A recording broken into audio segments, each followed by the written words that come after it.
Welcome to Ayna Insights, where prominent leaders and influencers shaping the industrial and industrial technology sector discuss topics that are critical for executives, boards, and investors. Ayna Insights is brought to you by Ayna.ai, a firm focused on working with industrial companies to make them unrivaled segment of one leaders. To learn more about Ayna.ai, please visit our website at www.ayna.ai.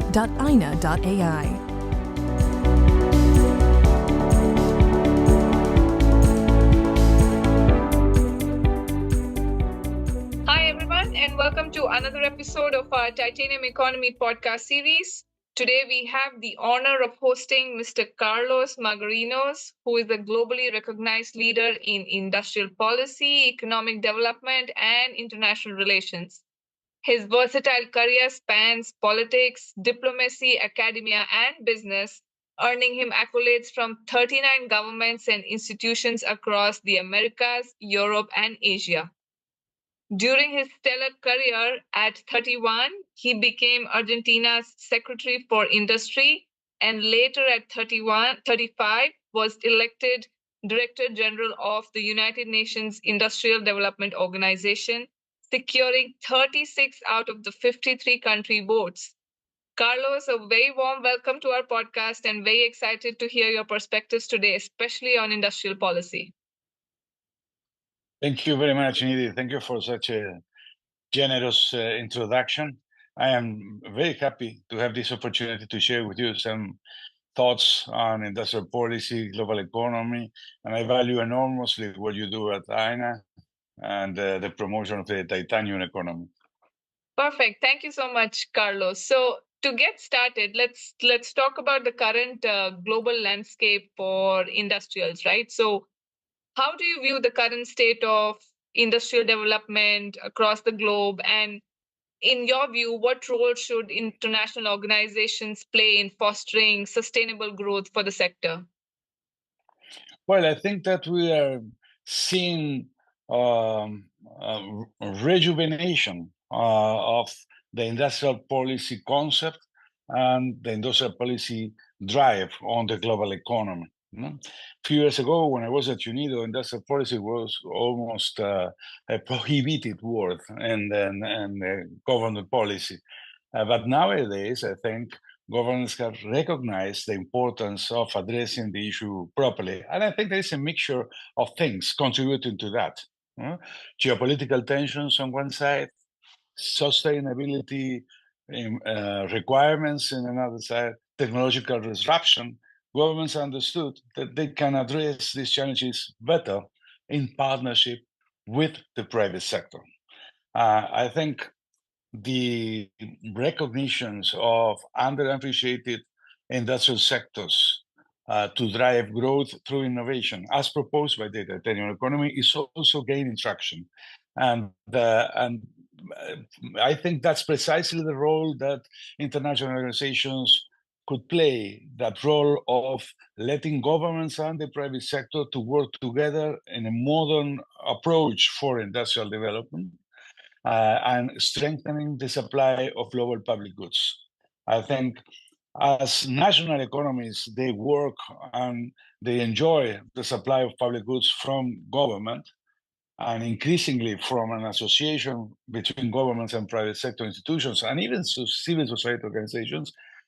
At the international level, we need the same. We need international organizations, global corporations, and national entities to work together to ensure the provision of global public goods and regional public goods that can be understood as strong systems for facilitating trade, as systems to ensure financial stability, and things of the sort. Right. And Carlos, as you talked about this rejuvenation of the sector, right? So one thing that has also happened is the emergence of emerging economies, their role as the industrial development is progressing. Where do you see this heading, especially for regions like Latin America and Southeast Asia?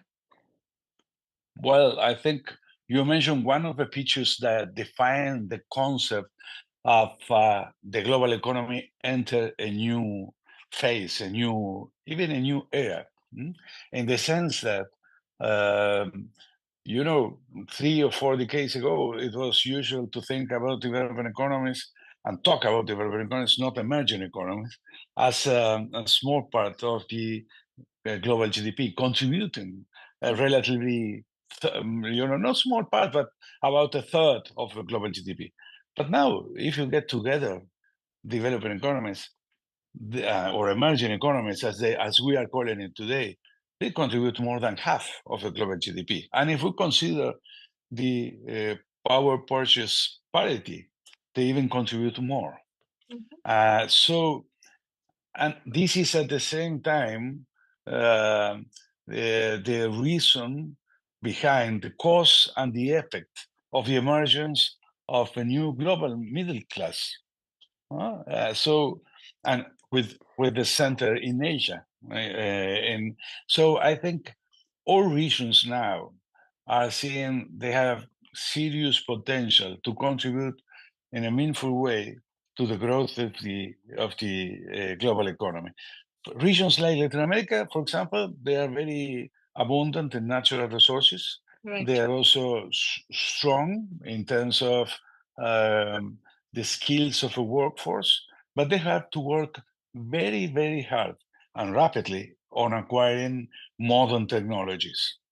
South Asia, for example, on the other hand, is leading in digital transformation, but they have to work also a lot on securing supply chains, on transforming their basic sectors like agriculture and the production of natural resources, where they have also opportunities to interact with another emerging regions. So I think emerging countries are playing an increasingly relevant role, and they have to address these structural challenges they have by means of trade associations, trade blocs, negotiations, and the adoption of common standards. And I think international organizations can do a lot to foster that. For the time being, what I'm seeing is international organizations working mostly regionally. And I think the challenge for the medium term is to move into a cooperation that goes across regions on specific sectors and specific subjects. And I think there is many international organizations thinking on that and trying to address that challenge. Right. It's very interesting, Carlos, that you mentioned that like all of the or a lot of the international organizations are still working very regionally, and at the same time there is also, because of several external factors like geopolitics and whatnot, there's also a rise of nationalism on the other hand, right? And for industrial policies to work, for industrial development to go to the next level, we do need some kind of global cooperation amongst the economies. So what's your point of view on that? Do you think that this continued fragmentation of global economy would hinder industrial innovation going forward, or would you like to see the world work as like more coordinated towards this? Truth is what you say, Nidhi. We are entering a phase of a more fragmented globalization process. And with this regard of our wishes, reality imposes many constraints. I think industrial cooperation is not only possible, even in that context of nationalism and protectionism, but it's also very necessary. So we need to use these mechanisms provided by the international machinery of the UN and regional bodies, international banks, to get through this challenging phase to keep cooperation alive. This has always been challenging, even in times where globalization was on the rise and it was a top priority for governments around the world. Industrial cooperation was always challenging. There is a lot of competition, but I think there is some areas, as I mentioned before, where countries can cooperate and they could find rational to balance national interest with international win-win opportunities.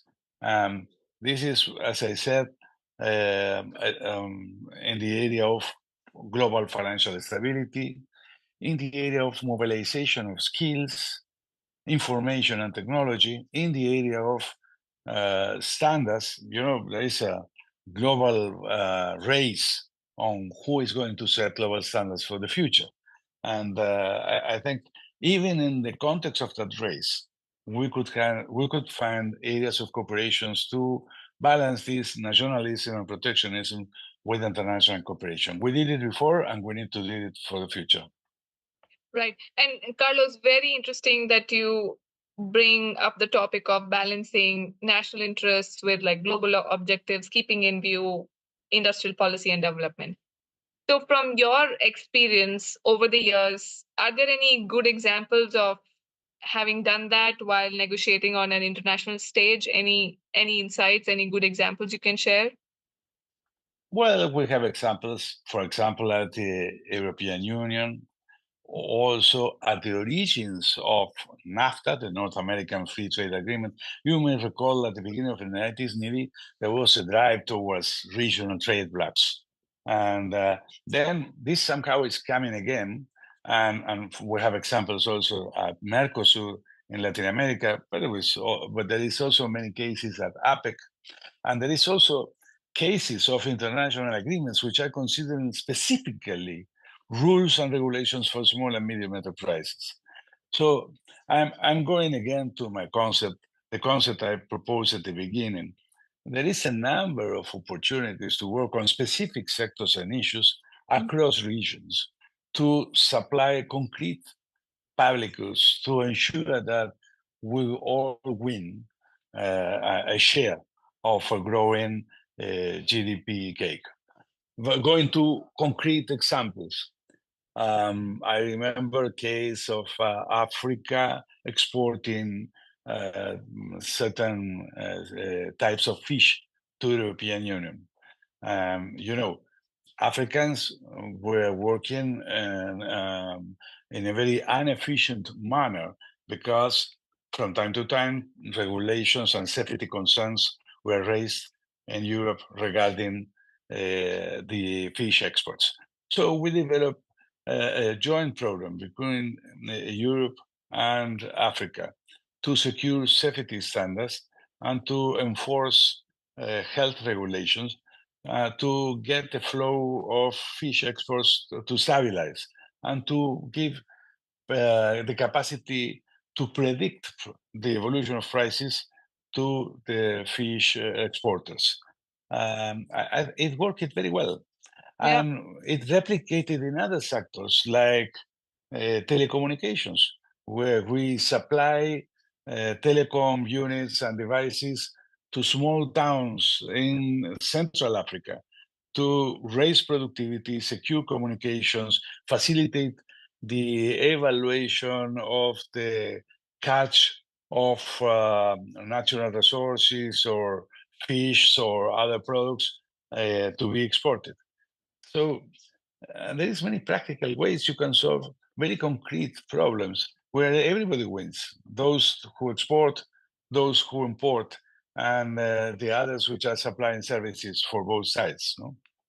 Right. And Carlos, also going back to another topic that you touched upon in the beginning of this conversation, sustainability. So, from your perspective, how do you think governments and the private sector can come together to address some of the green imperatives for the sector, for the industrial sector? Well, you touch a very sensitive topic, Nidhi. I think we need more leadership in that sector. And in that particular issue, more leadership is needed. We talk a lot, we establish a lot of benchmarks and thresholds, but we need to do more. And governments need to do more by enforcing regulations and securing regulations the private sector has instruments and tools to comply with.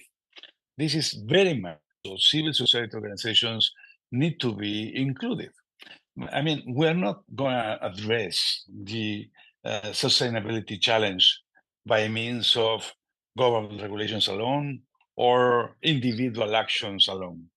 This is perhaps the first example the global economy had to face early in the 90s when we had the first Earth Summit in Rio de Janeiro in 1992, where we are posed to negotiate an agreement that cannot be implemented by governments, could be negotiated by governments, but then needs to be implemented by companies, which needs to change their productive systems, and it will need the participation of consumers, which needs to adapt their consumption patterns. Therefore, this is very much an issue that requires leadership. That's why we see that young people here or there, they mobilize a revolution in their countries because leadership is needed. So whenever somebody say, look, we need to do that and mobilize the society, people respond. We need more examples of that sort to secure that we address the sustainability challenge, which is getting more and more urgent. Right. And Carlos, we talk about sustainability, we talk about geopolitics, but I think no conversation about the sector is complete unless we talk about the digital disruptions, right? The rise of AI and the impact it could have on the manufacturing workforce and the sector overall. So, in your mind, how do you think the sector can adopt technology while also ensuring that it secures the manufacturing workforce, especially as automation takes over? Well, let me refer there to the very good proposal made in the Titanium Economy book. I have read that with great joy and strong interest, and I think there you can see a whole underappreciated industrial sector adopting frontier technologies to increase efficiency and address environmental challenges. What we need to do, the titanium economy is focused in the US economy mostly, but they have examples of other emerging countries as well. We need to expand that analysis to developing countries as well. And we need to secure that we address some of the issues raised in that sort of analysis, which are very central to the global economy and the modern economy. Because one of the reasons these small and medium-sized companies are underappreciated, it is because those who has to evaluate it in the financial system, they lack appropriate financial information, compile and comparable information for small and medium enterprises. So I think we should work in securing a financial information platform for what you call the titanium economy for the US. And I would like to expand the concept also this titanium economy for the whole developing or emerging economies. No? I travel very often to Brazil. I see there Brazilian titanium economy moving very dynamically. And I have seen also that in other emerging countries. I'm just coming from a long trip to Asia, visiting several countries for the World Manufacturing Convention. I have seen there the vibrant capacity of middle-sized companies to adopt technology and lead innovation. And I think this is very much needed. Big companies are doing as much as they can, but we need the challengers in the scenario. We need those that are going to drive innovation in the coming years. And if you look back to other process of technological disruption, it is always the same. It starts with big companies, but then there is a group of challengers, medium-sized companies which innovate, which are faster to adapt, which keep the big giants moving forward, and also they are prepared. They start to prepare to take the lead in the future. So this, what you ask for, is very essential, and I believe we have to learn the lessons of the past and develop stronger financial information systems to secure that financial markets could look into these companies in a more dynamic way. I believe that's a challenge that can be addressed, and it's one of those global public goods I mentioned before. Mm-hmm. I mean, global institutions could work on that, regional institutions could work on that, and there's certainly many challenges to secure financial information platform for the titanium economy. But we can do it together. We can work together in the concept, and we can develop a stronger system to enable innovators all around the world to participate in a more meaningful way of the global economy. That's actually a great idea, Carlos, to expand sort of the analysis outside of the US and define the titanium economy. What does it mean globally and how has it performed historically? So, getting that financial information indeed would be very helpful. But in your view, Carlos, today, so let's say, especially in emerging economies, what do you think is the key challenge that some of the companies face or the government faces in getting the right data to make decisions on industrial policy? I think that information is much better than before, but still fragmented. So we need to work very much on the information flow because sometimes governments they take decisions on outdated information, and sometimes small and medium-sized companies they simply lack the capacity to process all the signals coming through financial systems and other um, neural systems of the global economy. So I think it is very important today that we balance this information to ensure that all participants, all actors, balance their actions on the proper assessment of the situation. Because today, um, on top of efficiency matters, efficiency issues, other issues start to play a role. Mm. These geopolitical tensions, they are triggering actions on nearshoring or friendshoring to secure the supply chain from disruptions. Uh, so there is also elements related to securing the workforce and the industrial sector, which requires certainly upskilling and reskilling locally. So these are several issues that affects the economic ecosystem in the medium term that needs to be addressed and requires proper information. I listen very often, look, listen, to help marginalized sectors or low-income sectors, we should ensure they receive education. And that's certainly very true. But education, as we understand it, understood it last century, is not necessarily what we need for the future, because technical knowledge it gets updated very rapidly, very fast. What you learn today, for example, at the University of Engineering, could be outdated in 2 or 3 years, Right. simply for technological disruption. So all these sort of things needs to be addressed, and I face that very often when I talk to governments and companies around the world.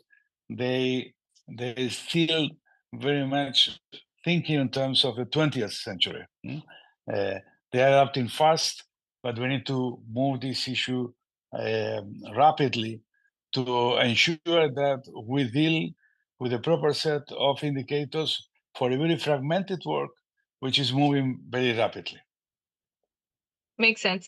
So, Carlos, to close this wonderful conversation, it's great to see that you are one of the proponents of the titanium economy and the work we do in trying to shine the light on the industrial sector. From your perspective, what do you see as the future of this sector, not just in the US, of course, globally, especially with all of the work that you've done throughout your career on industrial policy and development? I think you're doing a great job. That's why I'm very supportive of the concept. I adopted the concept myself for my speeches everywhere, giving due recognition to the authors, because I believe you are touching upon a very sensitive issue. We need this titanium economy to grow and develop, and we need to be given more attention, because I think it is there where we have a great opportunity of growth, and also an opportunity to match economic interest with social interest, which will be a key issue for the future. I think that the titanium economy has the capacity to help bridge these needs of a population at large to see economic growth, to operate in their pockets, in their daily lives. No? Sometimes we see growth process of national economies going well, but populations getting angry for distribution issues, for issues related to sustainability. And I think I have advocated that in my writings many years. We need to work with those which are close to the people. I Right. have advocated for government levels close to the people. Municipalities, city, towns, and the same happened with the economy. Those companies which are working in their area, in their towns, with their communities, they grow faster and they were in a more equitable way. And those are the companies which give lives to the titanium economy. That's why I find the concept so interesting and deserving attention. And I think it could play a very good role to ensure that the economic growth process and the population get together again. Indeed, that's what we wish for. Thank you so much, Carlos. This was a wonderful conversation. And thank you for making time for being with us on our Titanium Economy podcast. Thank you for interviewing me and giving me this opportunity to share some thoughts. Thank Absolutely. you.